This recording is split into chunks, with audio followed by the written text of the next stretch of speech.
Bhante, my question has to do with the word subjective experiencer. Right. It's my first time hearing this word. Yes. So, two questions. First is, what does it mean by the word subjective in that context, subjective experiencer? Number one.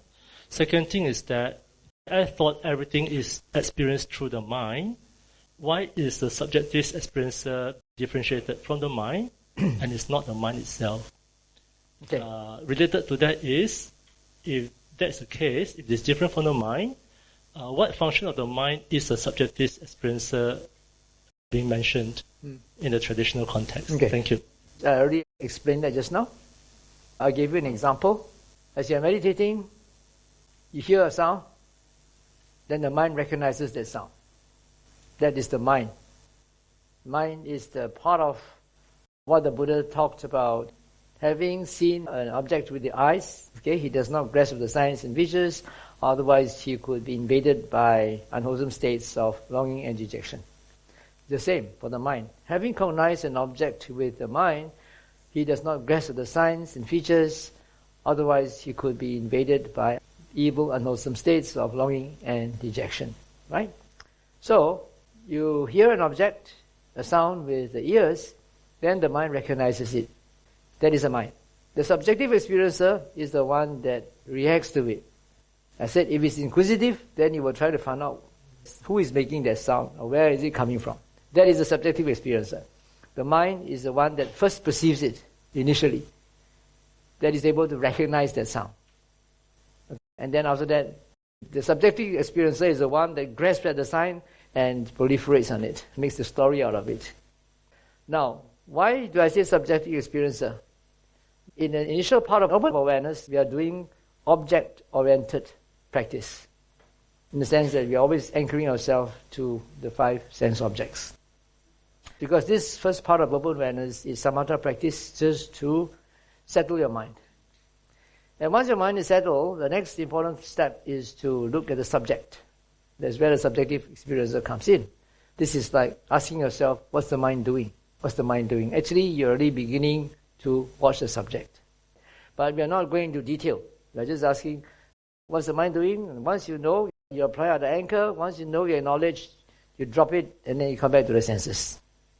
So this is the subject and the object. But initially, we do that in order to settle the mind. Later, we pay more attention to the subject rather than the object. We look at how the mind is reacting or responding to whatever is happening at the senses in order to understand cause and conditioning. That is the investigative part of it. That is where Dhamma Vicaya comes in. Initially, now it's only sati. Looking back at what's happened in the senses. Looking back, coming back, and anchoring yourself to the 5 senses. I hope that answers both questions. No?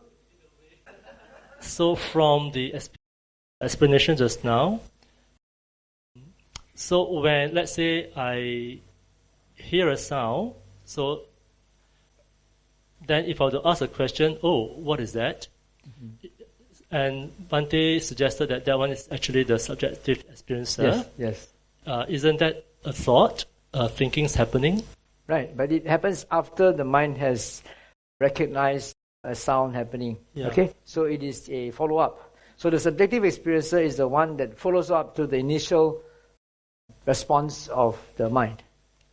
So for example, another thing is a memory arises spontaneously in your meditation. That is the 6th sense, cognizing an object.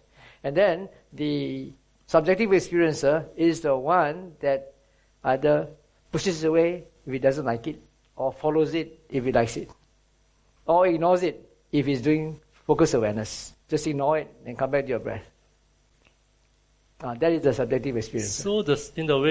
So the subjective experiencer, in other words, is also the reaction of the mind. Actually, it is the mind. It's just that the Buddha separates it in these two. In the simile of the 6 animals, the mind is also compared to one of the 6 animals. If you follow it, then you are not restrained. If you follow it, you are not restrained. So if you are following what our mind is thinking, you are already caught up by that object. So that's why Kāyagatāsati is very fragile. It is firm, but it's fragile. If you are always asking yourself, what's the mind doing? Immediately you know, your knowledge, you let go, and you anchor, then it's firm. But it's also very fragile, because the moment you slip, you're into the story.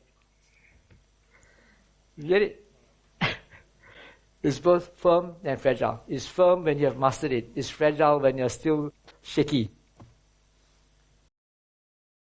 Is it an attempt to enhance the self rather than anatta? Because No. you have the experiencer there. Yeah. All right. Like I said, the Buddha sometimes straddles between conventional reality and ultimate reality.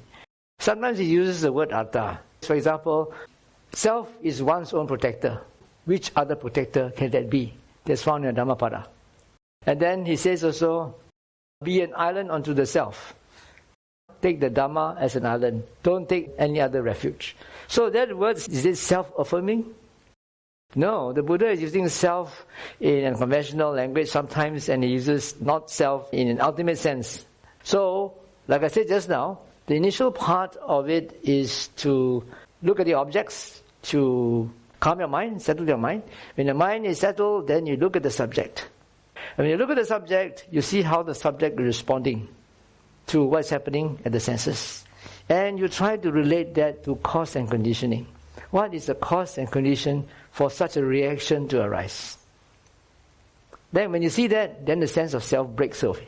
Because it's not me. I didn't create that thought. That thought arose by itself because of present circumstances and past experiences and past conditioning. So that's why you get a glimpse of not self. Initially, when you use the word subjective experience, so it's like the Buddha using the word atta in a conventional sense. We are using the word subjective experiencer in contrast to the object, the subject and the object. Bhante, in terms of the practice of sati as presently done, especially like insight meditation and all that, we always talk about awareness of the present moment. And in your explanation of what sati is, you talk about the 4 R's. What kind of implication would it have if we look at sati in terms of the 4 R's rather than just present moment awareness? Oh, it has very, very great implications. You all may be aware of the book, The Heart of Buddhist Meditation, that was written by this German monk by the name of Venerable Nyanaponika. That was many years ago. He was one of the first monks who popularized the Mahasi system of meditation. He went to Yangon and he meditated under Mahasi Sayadaw himself. And he came back and he wrote this book, The Heart of Buddhist Meditation, and he used the word bare awareness to describe mindfulness, which has become popular since that book was read by many people. However, in recent years, he has been criticized by modern scholars who insist that mindfulness is not bare awareness. Mindfulness has a lot of connotations. And if you research the suttas, you will see, like I said earlier, there's only one word for remember in Pali, and that is sarati, remember. So when we talk about being mindful, not only of the present moment, we need also to remember the right view. The right view that things are products of cause and condition. The right view that all these constructions, all these sankharas, all these conditioned phenomena exhibit the 3 signs of existence: impermanence, suffering, and not self. Remember, the right view is the beginning of the Noble Eightfold Path. You have to start off with right view. First, your right view is just listening to Dhamma talk, reading Dhamma books. And then you remember the right view. You have to remember it. And then after that, you try to recollect it and try to put it into practice in your daily life. That is where mindfulness comes in. As I said, the so-called present moment awareness is the last R of mindfulness. It's the retrospective awareness. It is looking back at what had just happened, either at the 5 senses or at the mind. We meditation teachers have experienced this. If you come with a clean slate, you are not a Buddhist. You have no Buddhist concepts. We teach you to just be in the present, free and easy, touch and go, or just watch your rising and falling, be in the present moment. You won't get anywhere because you don't have the right view. You'll get peaceful and calm, but no insight, no wisdom. Because you got no data, no database. Right view is very important. In the suttas, samatha and vipassana are very clearly defined by the Buddha. That is in Tatiya Samadhi Sutta, Anguttara Nikaya, Book of Force, Sutta number 94. In that sutta, the Buddha talks about 4 types of individuals. The first is someone who has samatha and no vipassana. The second is one who has vipassana but no samatha. The third is one who has neither samatha nor vipassana. The fourth is one who has both samatha and vipassana. Then the Buddha says, the first person who has samatha but no vipassana should go and learn vipassana from somebody who has vipassana. And the second person who has vipassana and no samatha should learn samatha from somebody who has samatha. And so forth, for the rest. For the fourth type of person, since he has both samatha and vipassana, he should not rest complacent with his attainments, but should strive on until final liberation. That is found in that sutta.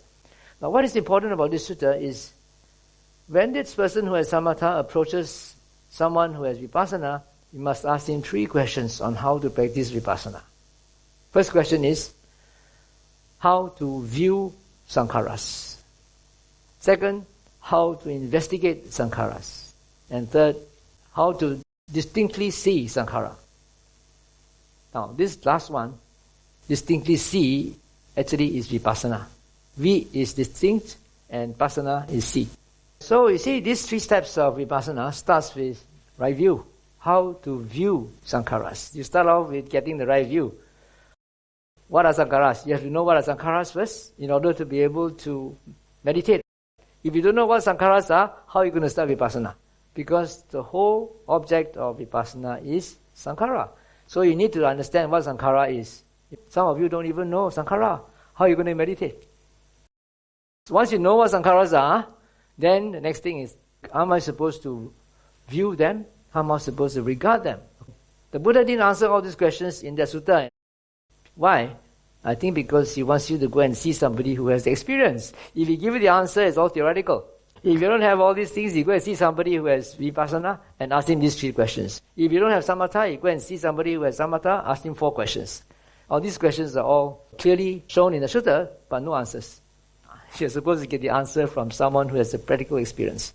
So you go there and you ask this person how to view sankharas. So the person who has vipassana will have to explain to you what are sankharas. And then secondly, he will have to explain to you that you have to look at sankharas in terms of anicca, dukkha, anatta, in terms of impermanence, suffering and not self. Scientists all over the world are also looking at sankharas. They are investigating sankharas with their very sophisticated instruments.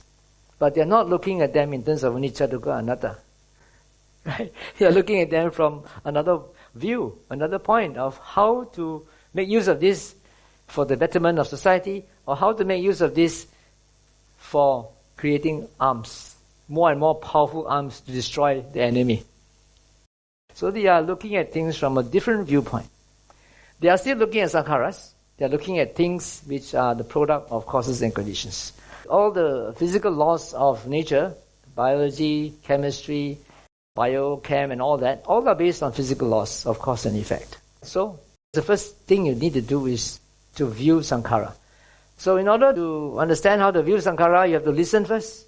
Read books, listen to Dhamma talk, listen to somebody who has the experience, and then he will tell you how to do so. You must remember as mindfulness. Remember and recollect it and remind yourself when you look at sankharas that you have to look at them in a certain way. The next step is how to investigate sankhara. You don't investigate it intellectually. You have to investigate it by inclining your mind to verify what you have learned intellectually. So this is what we're going to do tomorrow. Today you are just going to do a basic samatha practice of stilling your mind using open awareness. Bhante, I want to clarify about this Kāyagatāsati definition, which is mindfulness of the subjective experiencer. So when you say that this is mindfulness of the subjective experiencer, then when you're mindful about it, then you can actually guard it and it doesn't go towards the senses. That means whatever object that arises in the sense door, because the mindfulness is on this subjective experience, it will not allow it to go out towards formation after those sense contact. And then Bhante just now you also mentioned that it's very important for us to guard the senses. So when we guard the senses, is it also part of Kāyagatāsati? Actually, you cannot guard the senses unless you guard the subjective experiencer. Remember, if you look at the references, why is a person not restrained in the senses? Because he's not well established in Kāyagatāsati. When one is established in Kāyagatāsati, then he will automatically be restrained in his senses. So that means the main thing is still guarding the subject. Right, yes, because the subjective experiencer is the one who reacts. The eyes don't react, the ears don't react, the nose doesn't react. It's the subjective experiencer that reacts. Oh, so when we're saying guarding the senses, we're actually guarding this subjective. Right, exactly. Okay. When you guard the subjective experiencer, then automatically the senses are restrained.